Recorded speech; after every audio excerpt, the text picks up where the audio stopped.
Cold weather, camera function, camera remote function on YouTube. Got it. Okay, let's start again. What's your name? It's Matt. Matt? And I'm an intern at Community Greenhouse Partners. We're a nonprofit organization on 65th and Superior.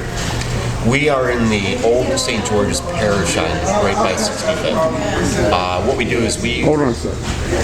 If you just said something, I didn't hear what it was.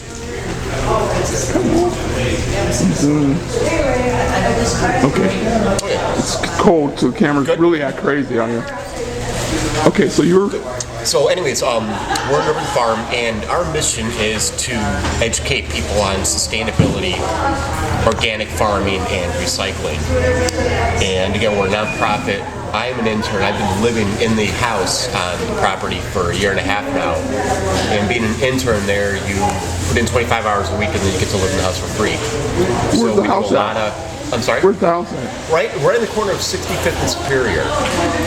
Big green wooden fence out front. It's like we took a bunch of pallets across the front and made them our company colors. But we do workshops. We educate students. We do gardening things.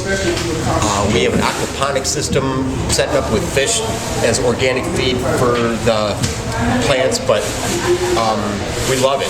And we've been coming to this market for the last 7 years now, loyally, because Kevin's a good guy.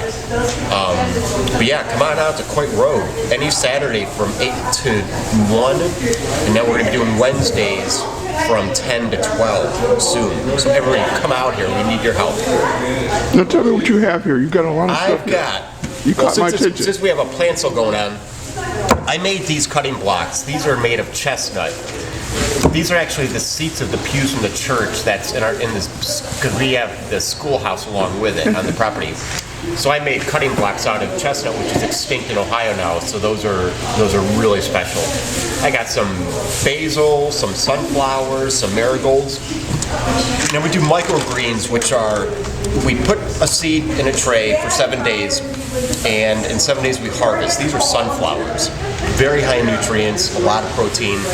We harvest them in 7 days because by the 7th day all the nutrients start going back down into the root system. So we cut it and we harvest it before it loses all of its vitamins. We have organic sunflowers, we have radishes and mixel, we have popcorn kernels, we have some Belgian. The popcorn kernels, that always intrigues me. You know, I can never find those in Pittsburgh. Yeah, you can grow it yourself under the right conditions. We had organic free-range chicken eggs, but somebody bought them all because we have chickens also. But yeah, we're really out to, we welcome anybody to come visit our place. We have an open house from 8 to 5 every day. We're always looking for volunteers. We have college students come by if they have to do their community service. We have volunteers come regularly. Give them a number. Give them a way to reach you. How can they reach you? You know what? My cell phone, I broke it the other day, so I'd have to give you my boss's number, and I'll do that.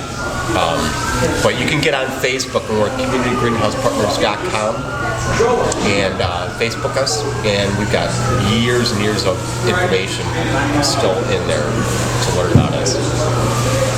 Thank you. You're welcome. Come on over. Did you get a chance to hear much of that? I did. First, tell them who you are. My name is Kari Oatman. I am running for mayor in this city, my hometown, East Cleveland, Ohio.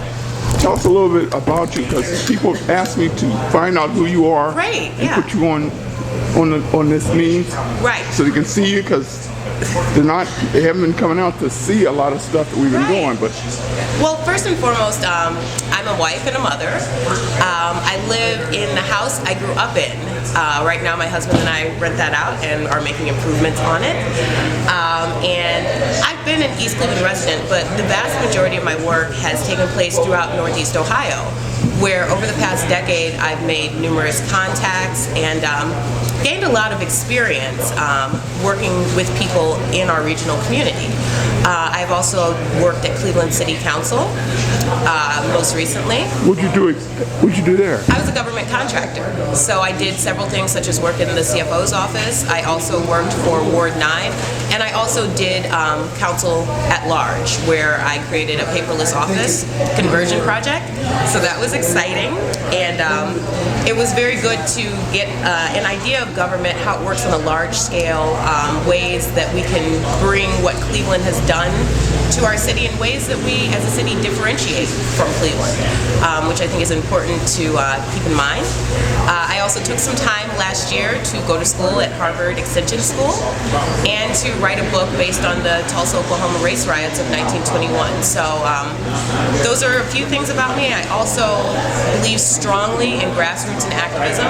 I currently am one of the leaders of Indivisible Plea. We are one of the region's newest and one of the region's largest activist groups. We have about 2,000 members, and we do events all over the city, including one recently here in East Cleveland. We did a cleanup. We had to reschedule due to the rain, but we are active in every pocket of Northeast Ohio. So that's a little bit about me, or a lot. The mayor race in East Cleveland is now about 14 people who've indicated they're going to run for mayor. Right. That means it's a real crowded field. That is true. I think we've really differentiated our campaign by almost running a non-campaign.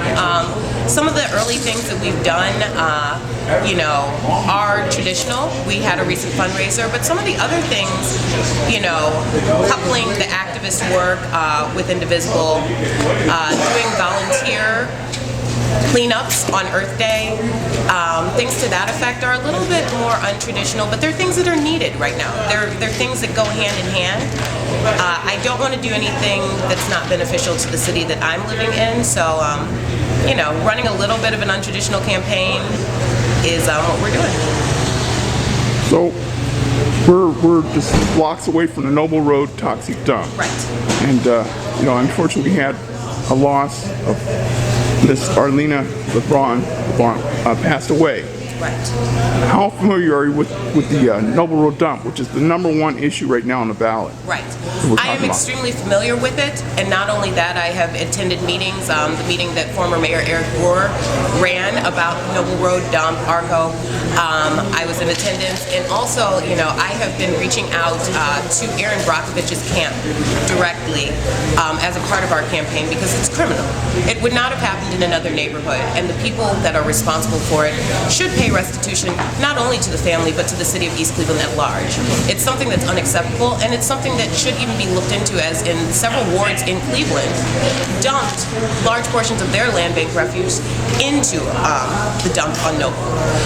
I do believe that the difference between myself and the current administration, although I have utmost respect for some of their members, is that I do believe that ARCO is responsible for a large portion of the cancers, a large portion of air pollution and new diseases that have popped up.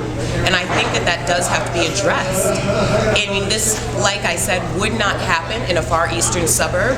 It would not even happen with our closest neighbor, Cleveland Heights. So we cannot just sit back and say, oh, well, nothing's going on here. People are dying, and it has to be addressed. Now, I consider people in Noble Road my family, just like these folks here at the market are my family. Absolutely. And hopefully we're going to get a chance to meet some more of them here. Yes. But some people have told me this week that they've cancer. Right. And it really concerns me that this stuff is continuing on and people don't seem to be making a dent in what we're doing. We did get it shut down, but it's not enough. Right. The toxic stuff is still there.